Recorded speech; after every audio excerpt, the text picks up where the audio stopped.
Business की कुछ ताजा खबरें आज की इस छोटी सी वीडियो में। आज की first business news Reliance Viacom 18 और डिज्नी के मर्जर के बारे में है। वायाकॉम 18 जियो सिनेमा और स्टार इंडिया का मर्जर $8.5 बिलियन की वैल्यूएशन पर फाइनलाइज हुआ है, जिसमें वायाकॉम 18 के पास 46.82% रहेगा, वहीं डिज्नी के पास 36.84% और रिलायंस के पास 16.34% का स्टेक रहेगा। अगर इसमें लीडरशिप की बात करी जाए तो नीता अंबानी होगी इसकी चेयरपर्सन, उदय शंकर होंगे वाइस चेयरपर्सन। अगर कंटेंट मर्जर की बात करें तो जियो सिनेमा और हॉटस्टार मर्ज होंगे डिजिटल पर, वहीं स्टार और कलर्स टीवी पर मर्ज होंगे। अगर ग्रोथ इन्वेस्टमेंट की बात करी जाए तो रिलायंस ने इस जॉइंट वेंचर के लिए $1.4 बिलियन इन्वेस्ट किए हैं, लगभग 11,500 करोड़। वहीं इस जॉइंट वेंचर से रेवेन्यू 26,000 करोड़ का होने का चांस है, जो कि इसको इंडिया का सबसे बड़ा मार्केट प्लेयर बना देगा। इसके अलावा इस डील को सीसीआई, एनसीएलटी और यूरोप, चाइना, साउथ कोरिया जैसे कंट्रीज के रेगुलेटर से अप्रूवल भी मिल गया है। Next news Indian startup Rapido के बारे में है। तो रैपिडो ने अपने लॉसेस को 45% से रिड्यूस करके 370 करोड़ किया है, जो FY23 में 675 करोड़ था, और ये सब कॉस्ट कटिंग की वजह से हुआ है। अगर Q2 FY25 की बात करें तो कंपनी ने 77% लॉस गिराकर 17 करोड़ तक ले आया है, जो कि FY24 में 74 करोड़ था। इसके अलावा रेवेन्यू में भी बढ़ोतरी देखने को मिली है, जो कि 1.5x से बढ़ा है, 443 करोड़ तक पहुंच गया है, जो सर्विस एक्सपेंशन और मार्केटिंग कैंपेन की वजह से हुआ है। इसके अलावा रैपिडो ने FY24 में 44.5 करोड़ ऑर्डर्स किए हैं, जो कि FY23 में 30.7 करोड़ थे। अगर ऑर्डर्स की बात करें तो 44% का जंप देखने को मिला है। अगर हम रैपिडो के डेली राइड्स की बात करें तो उसकी वॉल्यूम 26 लाख तक है, जो कि अपने आप में बहुत बड़ी वैल्यू है, और ये लोग 1.7 करोड़ पैसेंजर्स को मंथली सर्व करते हैं, और इस वक्त प्लेटफॉर्म पे 20 लाख ड्राइवर्स रजिस्टर्ड हैं। नेक्स्ट न्यूज जोमैटो के बारे में है। जोमैटो दिसंबर में 8,500 करोड़ का QIP लॉन्च करने का प्लान बना रहा है, जो मार्केट कंडीशन के हिसाब से है, और इसमें मॉर्गन स्टैनली को लीड इन्वेस्टमेंट बैंकर बनाया गया है। इस फंड रेजिंग के पीछे जोमैटो का कैश रिजर्व को बूस्ट करना है, जो कि 2014 करोड़ की इन्वेस्टमेंट के पास 1726 करोड़ तक गिर गया है। इसके अलावा जोमैटो ब्लिंकिट के डार्क स्टोर नेटवर्क को एक्सपेंड करने के लिए QIP फंड का यूज कर सकता है, क्योंकि मार्केट में कंपटीशन काफी बढ़ गया है क्विक कॉमर्स स्पेस में। इस QIP के बाद जोमैटो की डोमेस्टिक शेयर होल्डिंग 50% से ज्यादा हो सकती है, लेकिन इसमें कौन से शेयर होल्डर पार्टिसिपेट करेंगे इसकी डिटेल अभी तक क्लियर नहीं है। जैसे ही क्लियर होगी आपको इस चैनल पे मिल जाएगी। Next news startup first cry के बारे में है, जिसमें बहुत सारी सेलिब्रिटीज ने इन्वेस्ट भी किया हुआ है। तो फर्स्ट क्राई का नेट लॉस 47.4% से कम होकर 62.85 करोड़ हो गया है, जिसमें 16.9% की गिरावट देखने को मिली है। इसके अलावा ऑपरेशनल रेवेन्यू में 26.7% का ईयर ऑन ईयर की बढ़ोतरी भी देखी गई है, 1935.85 करोड़ तक पहुंच गया है। अगर हम क्वार्टर ऑन क्वार्टर की बात करें तो रेवेन्यू में 15.3% का इंक्रीज देखा गया है। अगर एबिटा की बात करें तो 66% ईयर ऑन ईयर ग्रो हुआ है, जो कि 80.1 करोड़ तक पहुंच गया है। अगर टोटल एक्सपेंडिचर देखें तो 22.2% का ईयर ऑन ईयर और 15.2% का क्वार्टर ऑन क्वार्टर बढ़ोतरी देखी गई है, जहाँ पे 1847.88 करोड़ हो गया है। तो बेसिकली एक्सपेंडिचर में भी भारी मात्रा में बढ़ोतरी देखी गई है। वहीं नेट लॉस को भी कम किया गया है, यानी स्टार्टअप पॉजिटिव ग्रोथ की तरफ बढ़ रहा है। नेक्स्ट न्यूज उदय कोटक जी के बारे में है। तो उन्होंने क्विक कॉमर्स के ऊपर कुछ बात कही है। उदय कोटक जी ने क्विक कॉमर्स को ट्रेडिशनल रिटेलर्स के लिए चैलेंजिंग और पॉलिटिकल इशू बताया है। कोटक जी ने इंडिया के क्विक कॉमर्स सक्सेस को इनोवेशन और इकोनॉमिक वैल्यू क्रिएशन का एग्जाम्पल भी बताया है। इस पर उन्होंने ये भी कहा है कि बिजनेस को ग्लोबली कम्पीट करने के लिए प्रोडक्ट में क्रिएटिविटी पर फोकस करना चाहिए। इसके अलावा बिजनेस को हाईली कॉम्पिटिटिव भी होना चाहिए। अगर इसके अलावा quick commerce versus traditional retailers को हम देखें तो इस पर एक रिपोर्ट आई है, जिसमें 46% कंज्यूमर्स किराना स्टोर्स पर कम खरीद रहे हैं, यानी कि क्विक कॉमर्स प्लेटफॉर्म को ज्यादा प्रेफर कर रहे हैं। इस रिपोर्ट में क्विक कॉमर्स मार्केट की ग्रोथ प्रेडिक्शन भी की गई है, जो कि 2024 में $6.1 बिलियन पर वैल्यू होता है, वहीं 2030 में $40 बिलियन की वैल्यूएशन तक पहुंच सकता है। क्विक कॉमर्स प्लेटफॉर्म जैसे ब्लिंकिट, जोमैटो, स्विगी, इनसमार्ट और फ्लिपकार्ट मिनट्स 10 to 30 मिनट में डिलीवरी करने की कोशिश कर रहे हैं। 2024 तक क्विक कॉमर्स के किराना सेल्स का $1.28 बिलियन कैप्चर कर लेंगे, जो इन प्लेटफॉर्म के टोटल सेल्स का 21% होगा। नेक्स्ट न्यूज हल्दीराम और ब्लैकस्टोन के बारे में है। तो ब्लैकस्टोन मेजोरिटी स्टेक से शिफ्ट कर 20% का स्टेक लेने की बात कर रहा है। हल्दीराम्स अपने बिजनेस को $12 बिलियन की वैल्यूएशन पर रखता है, जबकि ब्लैकस्टोन उसको $8 बिलियन की वैल्यूएशन पर लेना चाहता है। पर वहीं हल्दीराम का कहना है कि वो मार्केट्स को डोमिनेट करता है। हल्दीराम्स का इंडिया में $6.2 बिलियन का स्नैक मार्केट है, जो कि 13% का शेयर होल्ड करता है। इसके अलावा 150 प्लस रेस्टोरेंट्स और स्नैक्स की पॉपुलैरिटी ने फॉरेन इन्वेस्टर्स का इस कंपनी में इंटरेस्ट बढ़ा दिया है। इसके अलावा मई में ब्लैकस्टोन ने 75% स्टेक लेने की बात की थी, जो कि फाइनलाइज नहीं हो पाई।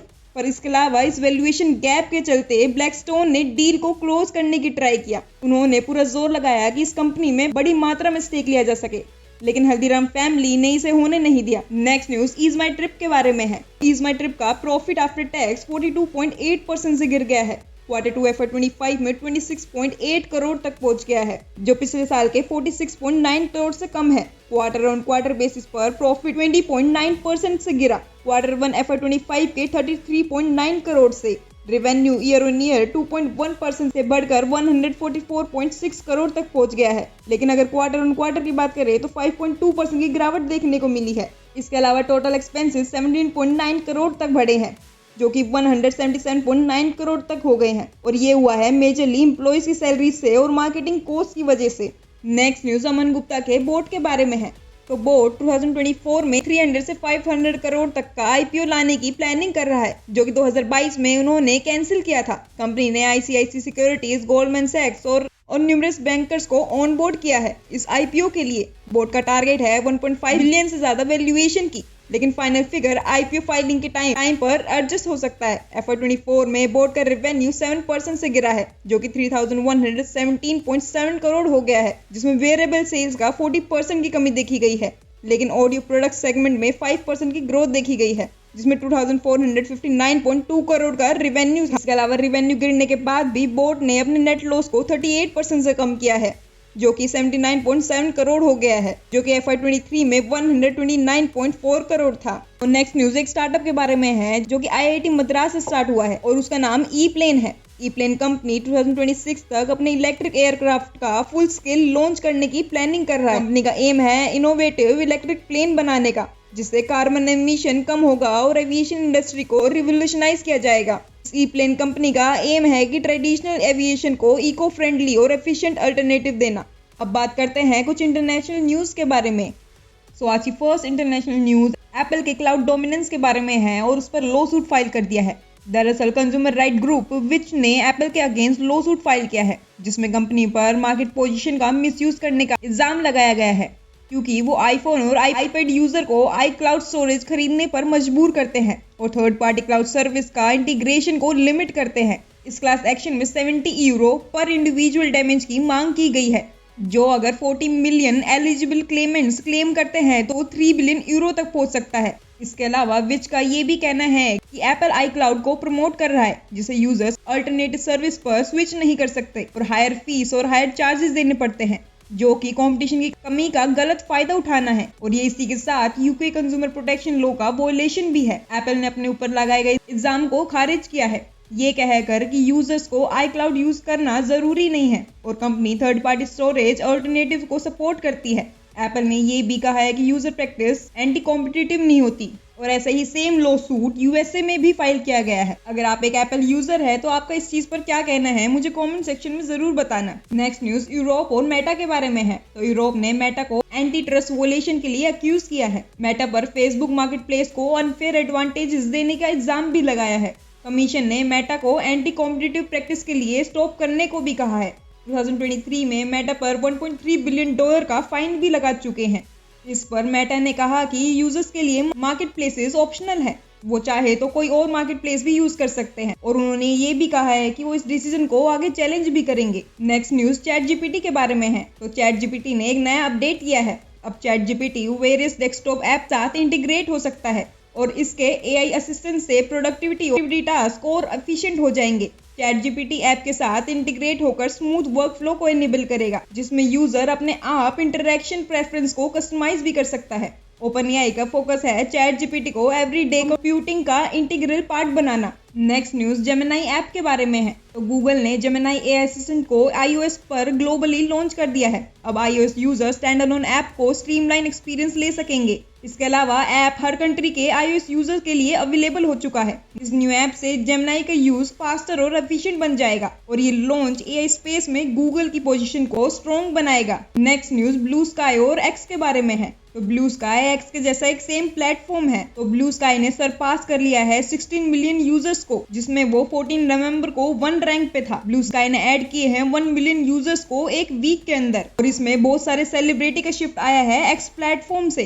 और इस शिफ्ट के पीछे का कारण है इलोन मस्क का ट्रम्प को इलीगली सपोर्ट करने का, जिससे बहुत सारे सेलिब्रिटी नाराज होकर एक्स प्लेटफॉर्म को छोड़ रहे हैं और ब्लू स्काई को ज्वाइन कर रहे हैं। वहीं ब्लू स्काई को एक और ऐप ने छोड़ दिया है जिसका नाम थ्रेड्स है।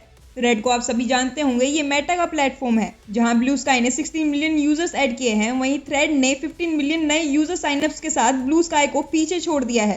थ्रेड ने constantly 1 million users daily signup achieve किए हैं। इसके अलावा मैनेजमेंट ने थ्रेड्स के लिए डेडिकेटेड डीएम्स इंट्रोड्यूस किया है, इसको इस वक्त यूजर्स बहुत ज्यादा पसंद कर रहे हैं। नेक्स्ट न्यूज अमेजन और टिकटॉक की पार्टनरशिप के बारे में है। तो यूएस लॉ मेकर्स ने वार्न किया है अमेजन को पोटेंशियल डेटा रिस्क के लिए, जिसका टिकटॉक से टाई अप है। इसमें वही फिर से सेम चीज हुई है। टिकटॉक का चाइना के साथ कॉन्टेक्ट पाया गया है, जिसमें डेटा अगेन ब्रीच हो रहा है और शेयर भी हो रहा है चाइना के साथ, और इसी चीज से यूएस को प्रॉब्लम है। नेक्स्ट न्यूज इंडोनेशिया के ई कॉमर्स सेक्टर के बारे में है, जो कि स्ट्रगल फेस कर रहा है। इंडोनेशिया में पिछले कुछ टाइम में लॉजिस्टिक्स सेक्टर के अंदर इन्वेस्टमेंट ड्रॉप हो गई है एक मेजर मार्जिन से। और अगर आप लोग हमारी वीडियोस डेली देखते हैं तो आपको इसके पीछे का कारण पता होगा कि इंडोनेशिया ने कितने बैन्स लगाए हैं पिछले ही कुछ टाइम में, और जिसके रिजल्ट्स अब देखने को मिल रहे हैं। और आज के फन क्वेश्चन आपकी स्क्रीन पर ये रहे, इनके जवाब मुझे कमेंट सेक्शन में जरूर बताना। धन्यवाद।